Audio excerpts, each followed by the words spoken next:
భీమేశ్వర ఆలయంలో ప్రతి సంవత్సరం శ్రావణ మాసంలో వచ్చే ఫస్ట్ పండుగ నాగుల పంచమి.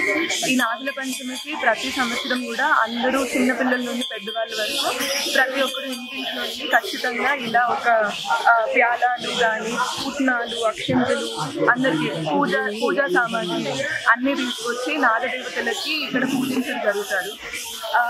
ఇక్కడ ఇదివరకు పుట్టు ఉండేది, కానీ క్రమేణా ఆ పుట్ట తీసేయడం జరిగింది. అలాగే నాగుల విగ్రహాలు పెట్టడం జరిగింది.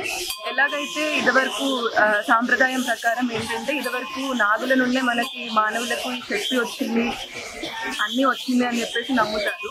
సో వాళ్ళకి కృతజ్ఞతగా మనుషులందరూ నాగదేవతలకి పూజ చేయడం అన్నది క్రమంగా ఎప్పటి నుండో పురాతన కాలం నుండి వస్తున్న సాంప్రదాయం. అదే ఇప్పటికీ వేములవాడలో ప్రతి సంవత్సరం జరుగుతుంది. అలాగే ఇప్పటి నుండి శ్రావణ మాసం స్టార్ట్ అవుతుంది ఫస్ట్ పండుగ.